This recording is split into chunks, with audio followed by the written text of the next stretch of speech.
Hi friends, चलिए start करते हैं क्लास 9 साइंस चैप्टर 1 का लेक्चर नंबर 2, जो कि है microscopic property of solid, liquid and gas. अच्छा बताइए कि आपको पता है कि माइक्रोस्कोपिक मीन्स क्या होता है? तो देखिए, माइक्रोस्कोपिक मीन्स वो होता है जिसको हम अपनी आई से नहीं देख सकते। इसको हम बाय यूजिंग ओनली माइक्रोस्कोप से देख सकते हैं। तो ये देखिए, सॉलिड, लिक्विड, गैस के माइक्रोस्कोपिक प्रॉपर्टी का मतलब क्या हो गया? तो सॉलिड, लिक्विड, गैस के माइक्रोस्कोपिक प्रॉपर्टी का मतलब होता है कि ऐसे प्रॉपर्टी को हम पढ़ेंगे जो कि हम अपने सूक्ष्म आंखों से देख नहीं पाते। ठीक है, उसको हम देख नहीं पाते, तो उसके बारे में हम लोग माइक्रोस्कोप की सहायता से जो स्टडी हुई है उसको कहते हैं माइक्रोस्कोपिक प्रॉपर्टी ना। तो चलिए स्टार्ट करते हैं, ठीक है। और देखिए, रात के 11:30 बज रहे हैं, 11:24 हो रहा है और हम ये आप लोग के लिए वीडियो अपलोड करने जा रहे हैं। ठीक है, चलिए तो स्टार्ट करते हैं, ठीक है फ्रेंड्स। तो देखिए, यहाँ पे सबसे पहले क्या लिखा है? यहाँ पे लिखा है कि microscopic explanation of property of solid. Solid के बारे में सबसे पहले हम लोग पढ़ेंगे ना। तो देखिए, सॉलिड का पहला माइक्रोस्कोपिक प्रॉपर्टी क्या बोल रहा है? ये बोल रहा है जो सॉलिड होते हैं, solid have a definite shape and different volume. मैंने ये प्रॉपर्टी में आपको बताया है कि सॉलिड क्या होता है, उसमें डिफिनिट शेप होता है, डिफिनिट वॉल्यूम। उसके शेप को, वॉल्यूम को हम चेंज नहीं कर पाएंगे। ठीक है, ये क्यों होता है, इसका रीजन क्या है? तो यहाँ पे रीजन लिखा है because all particle are locked into place. मतलब जो सॉलिड में पार्टिकल होते हैं वो लॉक होते हैं। कैसे लॉक होते हैं? ये मान लीजिए, ये सॉलिड हो गया, ठीक है। तो ये सॉलिड के पार्टिकल बहुत पास पास होते हैं, ठीक है। तो सॉलिड के पास पास होने के कारण इनके बीच में, जो पार्टिकल के बीच में गैप नहीं होता ज़्यादा, इसीलिए इनका शेप डिफिनिट होता है। ठीक है, अब देखिए सॉलिड का दूसरा एक्सप्लेनेशन क्या है। इसमें बोल रहा है कि solid do not flow easily because, इसका रीजन क्या है? The particle can not move one other. इसका मतलब ये है कि जो सॉलिड में पार्टिकल होते हैं, ये जो सॉलिड में पार्टिकल होते हैं उतने पास पास होते हैं कि एक के ऊपर दूसरा मूव नहीं कर पाता। मतलब एक पार्टिकल के ऊपर दूसरा पार्टिकल मूव नहीं कर पाता, इसलिए ये फ्लो नहीं कर पाएंगे, सॉलिड फ्लो नहीं करते हैं। ठीक है, लिक्विड और गैस फ्लो करते हैं। और solid are not easily compressible. Solid को जैसे ईट हो गया तो इसको हम दबा नहीं सकते, इसको हम कोई भी प्रेशर देके दबा नहीं पाएंगे। क्यों? क्योंकि there is a little free space between particle. मतलब ये लिटिल फ्री स्पेस का मतलब, जो पार्टिकल होते हैं सॉलिड के, ये सॉलिड का जो पार्टिकल होता है, इसके जो दो पार्टिकलों के बीच में गैप नहीं होते हैं ज़्यादा, बहुत थोड़ा गैप होता है, बहुत ज़्यादा गैप नहीं होते हैं, इसलिए ये कंप्रेसिबल नहीं है। ठीक है, अब चलिए देखते हैं लिक्विड के बारे में। देखिए लिक्विड क्या बोल रहा है। लिक्विड की प्रॉपर्टी हमको ये बता रही है कि ये लिक्विड होता है not easily compressible. Not easily मतलब इसको कंप्रेस कर सकते हैं लिक्विड को, लेकिन इजीली नहीं कर पाएंगे, बहुत आसानी से इसको कंप्रेस नहीं कर पाएंगे। और क्यों नहीं कर पाते हैं, इसका भी रीज़न जानिए। कि have a definite volume, but इसके पास डिफिनिट वॉल्यूम होता है, कंप्रेसिबल आसानी से नहीं कर पाएंगे, वॉल्यूम डिफिनिट होता है, मैंने आपको सुबह बताया था। Because there is a little free space between them. ये क्यों आसानी से क्यों दब नहीं सकते? बहुत मेहनत लगता है। क्यों? क्योंकि लिक्विड के जो पार्टिकल होते हैं वो हल्का दूर दूर होते हैं ना। तो हल्के दूर दूर होने के कारण ये कंप्रेस तो होंगे, मतलब दब तो सकते हैं, लेकिन इतनी भी आसानी से दबेंगे नहीं। दूसरी प्रॉपर्टी क्या बोल रही है? लिक्विड है इनडिफिनिट शेप। लिक्विड का शेप फिक्स नहीं होता है। अगर आप ग्लास में रखेंगे तो ग्लास शेप का हो जाएगा, बाल्टी में रखेंगे तो बाल्टी शेप का हो जाएगा, किसी थाली में रखेंगे थाली शेप का हो जाएगा। क्यों? क्यों होता है ऐसा? क्योंकि यहाँ पे लिखा है particle can light past over another. मतलब जो लिक्विड के पार्टिकल होते हैं, एक पार्टिकल के ऊपर दूसरे पार्टिकल मूव कर सकते हैं। ठीक है, अब देखिए लिक्विड, नेक्स्ट क्या है? Liquid flow easily. लिक्विड आसानी से फ्लो हो सकता है। आप देखते होंगे पानी खेत में रहे, चाहे किसी भी ट्यूबवेल का पानी हो, चाहे किसी भी बाल्टी का पानी हो, अगर उसे आप कहीं भी फेंकेंगे तो आसानी से फ्लो करके वो बह जाता है। क्यों? क्योंकि उसके पार्टिकल जो होते हैं वो एक दूसरे के ऊपर फ्लोट कर सकते हैं। ठीक है, अब देखिए गैस के बारे में हम जानेंगे। तो गैस के बारे में चलिए, तो सबसे पहले गैस का ना तो फिक्स वॉल्यूम होता है, ना तो फिक्स शेप होता है। और गैसेज आर इजीली कंप्रेसिबल।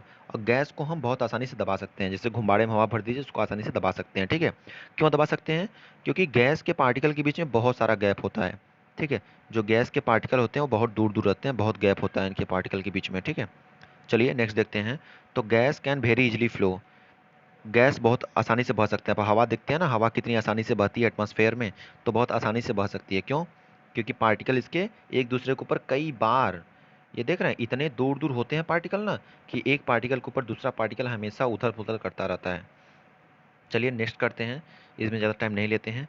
तो गैसेज हैव इनडिफिनिट शेप, गैसें किसी शेप का भी हो सकती हैं। वो घुम्बाड़ा में भरो, चाहे उसको दबा दो, चाहे मतलब कोई भी आकार का बना दो, गैस इनडिफिनिट शेप होगा और इनडिफिनिट वॉल्यूम। ना तो उसका वॉल्यूम फिक्स होता है, ना तो शेप फिक्स होता है। क्यों नहीं होता है? क्योंकि इसके पार्टिकल इतने दूर दूर होते हैं कि वो हमेशा टकराते रहते हैं एक दूसरे के ऊपर, और हमेशा एक दूसरे के ऊपर घूमते रहते हैं। एक पार्टिकल दूसरे पार्टिकल को घूमता रहता है। ठीक है, चलिए अब प्लाज्मा की प्रॉपर्टी देखते हैं। ठीक है, प्लाज्मा भी एक तरह का स्टेट ऑफ मैटर है। चलिए इसकी देख लेते हैं प्रॉपर्टी। तो इसकी प्रॉपर्टी क्या कर रही है? पहली बोल रही है plasma have an indefinite shape. Plasma का शेप गैसेस की तरह इंडिफिनिट होता है, और गैसेस की तरह इसका वॉल्यूम भी इंडिफिनिट होता है। क्यों? इसका रीजन क्या है? इन सब में मैं आपका रीजन भी बता रहा हूँ, इसको ध्यान दीजिएगा। Because the particle can move past one other, एक पार्टिकल के ऊपर ही दूसरा पार्टिकल मूव कर सकता है। ये भी प्लाज्मा की प्रॉपर्टी है, जस्ट लाइक गैसेस की तरह। ठीक है, ये दूसरा क्या है? Plasma are easily compressible, plasma को हम आसानी से दबा सकते हैं। ठीक है, because there is a great ideal free space between them, क्योंकि जो प्लाज्मा होता है, प्लाज्मा जो स्टेट ऑफ मैटर होता है, उनके पार्टिकल के बीच में स्पेस ज़्यादा होते हैं। ठीक है, और plasma E good conductor of electricity, plasma जो होता है गुड कंडक्टर ऑफ इलेक्ट्रिसिटी होता है, और मैग्नेटिक फील्ड से और एफेक्शन में आता है। मतलब मैग्नेटिक फील्ड के पास ले जाएंगे तो उसमें कुछ इफेक्ट होगा, मैंने सुबह डिस्कस किया था। ठीक है, क्यों होता है ऐसा? क्योंकि ये आयंस में बदल सकते हैं। आयंस, आयंस क्या होते हैं? आयंस आपको केमिस्ट्री में बताए जाएंगे इसी के एटम चैप्टर में। ठीक है, तो आयंस के बारे में आप जानेंगे। तो जब आयंस होंगे किसी भी पार्टिकल में, किसी भी मैटर में आयंस होंगे, तो वहाँ पे चार्ज उत्पन्न होता है। ठीक है, चलिए और देख रहे हैं ना, प्लाज्मा की जितनी प्रॉपर्टी है वो सब गैस से मिल रही है। प्लाज्मा की प्रॉपर्टी गैसेस से मिल रही है, जस्ट लाइक गैसेस, क्योंकि ये आयनाइज गैस होता है। चलिए अब बीईसी, बीईसी मतलब बोस आइंस्टीन कंडेंसेट के बारे में सुबह बताया था मैंने, उसकी प्रॉपर्टी देखिए। तो particle are less energetic than solid, इसमें जो होते हैं, जो बीईसी होता है बोस आइंस्टीन कंडेंसेट में, इसके जो पार्टिकल होते हैं इसमें इसकी एनर्जी कम होती है। ठीक है, और ये वेरी लो टेम्परेचर पे राइज करते हैं। ठीक है, तो लो टेम्परेचर पे कौन सा स्टेट ऑफ मैटर रहता है? बीईसी, लो टेम्परेचर पे। ठीक है, और इनके पास एनर्जी कम होती है सॉलिड से, सॉलिड की एनर्जी जितनी होगी उससे कम इसकी होती है। ठीक है, और ये क्या है नेक्स्ट? नेक्स्ट है particles are literally indistinguishable because they are locked into phase. और आपको मैंने सुबह बताया था कि जो बोस आइंस्टीन कंडेंसेट के पार्टिकल होते हैं वो सॉलिड से भी ज़्यादा नज़दीक होते हैं। मतलब सॉलिड का ऐसे है तो बोस आइंस्टीन का ऐसे रहेगा, एकदम और सटे रहेंगे। ठीक है, तो आप सोच लीजिए इतने सटे हैं तो ये कभी भी डिस्टिंग्विश नहीं हो सकते। ठीक है, मतलब टूट नहीं सकते या फिर उनको दबाया नहीं जा सकता। तो अब नेक्स्ट क्या है देखिए, यहाँ पे है कि BEC show super fluidity because particle can flow without friction. जो बीईसी होता है बोस आइंस्टीन कंडेंसेट, ये बहुत तेज फ्लो करता है, मतलब बहुत तेज बहता है, बहुत तेज फ्लोट करता है। क्यों? क्योंकि इसके जो पार्टिकल होते हैं बिना फ्रिक्शन के चलते हैं। देखो फ्रिक्शन क्या होता है? फ्रिक्शन होता है जिसके कारण हम जमीन पे चल सकते हैं। जैसे ये ग्राउंड हो गया, तो ये फ्रिक्शन यहाँ पे होती है तभी हम अच्छे से इस पे चल पाते हैं। अगर फ्रिक्शन ना हो तो हम फिसल के गिर जाएंगे। तो हमेशा फ्रिक्शन के कारण कोई चीज़ फ्लोट करता है, लेकिन बीईसी जो होता है वो बिना फ्रिक्शन के फ्लोट करता है, इसलिए इसका नाम दिया है सुपर फ्लूइडिटी, मतलब ये बहुत तेज फ्लो करेगा। ठीक है, चलिए यहाँ पे क्या दिया, कुछ क्वेश्चन दिया है आप लोग देखिए। तो यहाँ पे क्या है, पहला क्वेश्चन पढ़िए। पहला क्वेश्चन दिया है, a substance has a different volume but not different shape, state whether this is a substance solid liquid gas. ये बोल रहा है कोई सब्सटेंस है जिसका वॉल्यूम डिफिनिट है लेकिन शेप डिफिनिट नहीं है। वॉल्यूम डिफिनिट है, शेप डिफिनिट नहीं है, उसे लिक्विड कहते हैं। आपको देख लीजिएगा प्रॉपर्टी में, जिसका वॉल्यूम डिफिनिट हो, शेप डिफिनिट ना हो, उसे लिक्विड कहते हैं। और दूसरा क्वेश्चन क्या बोल रहा है? दूसरा क्वेश्चन बोल रहा है arrange the following substance in increasing order of force of attraction. ठीक है, तो मैंने आपको सुबह बताया था force of attraction. Force of attraction solid में सबसे ज़्यादा होता है, लिक्विड में उससे कम होता है, और गैस में सबसे कम होता है। क्यों? क्योंकि सॉलिड में जो पार्टिकल होते हैं बहुत पास पास होते हैं, जितने पास पार्टिकल रहेंगे उतना ज़्यादा फोर्स ऑफ अट्रैक्शन रहेगा, और लिक्विड में थोड़ा दूर, तो सॉलिड से थोड़ा कम होता है फोर्स ऑफ अट्रैक्शन इसमें, और गैसेस में सबसे दूर, तो गैसेस में सबसे कम फोर्स ऑफ अट्रैक्शन होता है। सबसे ज़्यादा फोर्स ऑफ अट्रैक्शन सॉलिड में, फिर लिक्विड में, फिर गैस में। तो उसी आधार पे इसको हम इंक्रीजिंग ऑर्डर में बांटते हैं। क्या बोल रहा है? इंक्रीजिंग ऑर्डर में फोर्स ऑफ अट्रैक्शन के लगाना है। ठीक है, तो मिल्क क्या है? लिक्विड।